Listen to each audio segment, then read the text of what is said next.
In what way do you see the rest of the community, other service agencies, and other businesses playing a role in public education? As I said earlier, I think we can't get there as committed as everyone in this room is, as passionate as we are, as much as our motives are pure and right. I don't think we can get there unless the entire community is involved in education. So you have to engage the business community, you have to engage the philanthropic community, the nonprofits, the social service agencies, the religious communities. And again, I think if we can think differently about our buildings. We had buildings at home where we ran the school 9 in the morning to 3 in the afternoon, and then nonprofits and social service agencies ran the building from 3 o'clock to 9 o'clock at night. And I think everyone's struggling financially, every nonprofit, every social service agency. Let's get them out of the bricks and mortar business. Let's let them into our buildings, let them put all their resources into tutoring and mentoring and helping us go where we need to go. Healthcare clinics. Again, the more we co-locate services. In every community around the country, we have great schools. Our school buildings have classrooms, they have computer labs, they have libraries, they have gyms, some have pools. These are great, great community assets. They don't belong to me or to you or to anyone else. They belong to the community. And the more we're thinking very differently about using our buildings to be the centers of the community, bringing people in, inviting them in, helping them be part of the solution, the better our children are going to do. That's great. You know, Arne, the Department of Education is a big place. A lot of people. And as you said, which got a round of applause, you want to transform it from a bureaucracy to a can-do place. What are some of the lessons that you learned in Chicago or in your prior work that you're taking to the department, and what did you find when you got there?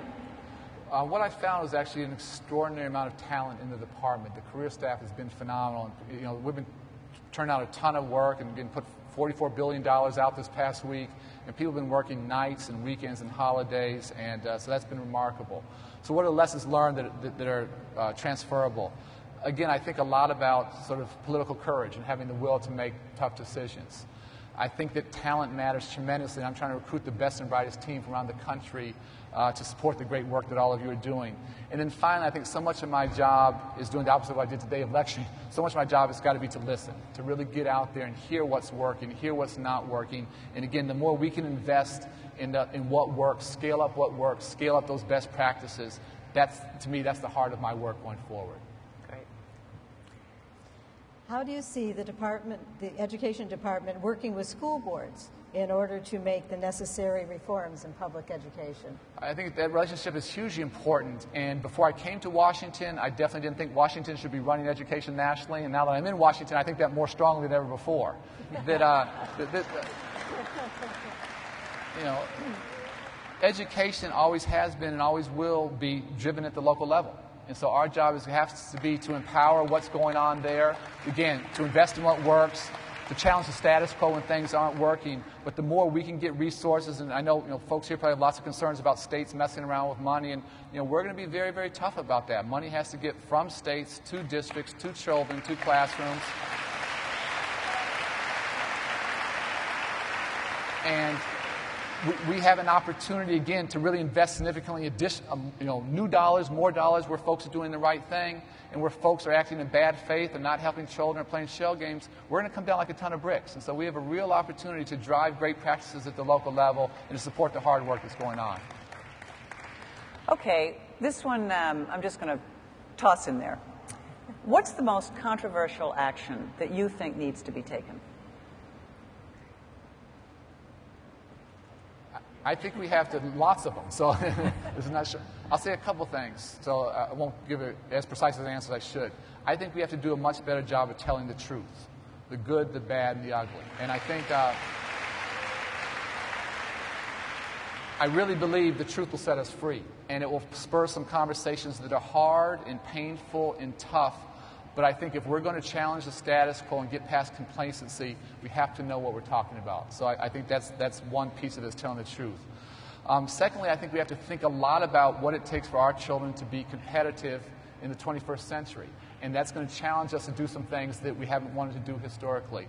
And then third, I'm repeating myself, but talent matters tremendously, and how we get the best and brightest to come into the teaching profession, how we get the best and brightest to stay, but most importantly, how we get the best and brightest to take on the toughest of assignments. I think we have a long, long way to go to get the children who need the most help, the teachers that can do the best for them, and the principals who can do the best for them.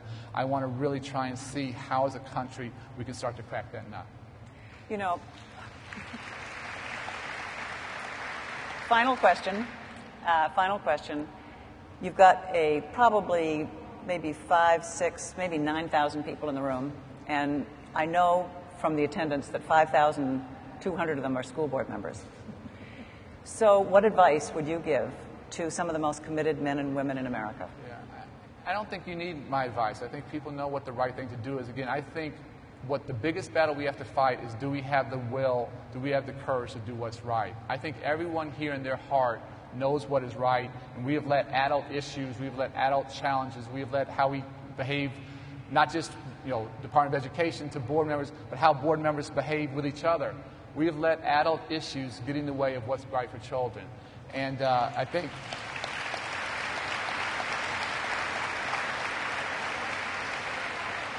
what I would challenge all of us, again, leading myself, is this is just a once-in-a-lifetime opportunity. Never before have we had more resources to put out there. Never before has there been a greater crisis. And there's a line, never waste a good crisis. We have a real crisis. Let's use this crisis, let's use these resources to think in very different ways and find very different ways to interact with one another. If we can do that, if we can use our resources more strategically, more targeted, in ways that we know make a difference, if we can start to behave in very different ways where every single decision puts in place what's right for children, not what's right for me or you or anyone else in the community, what's right for children. If we have that political will, we have a chance to do something extraordinary in this country today. Thank you. Thank you. Thank you so much. Thank you.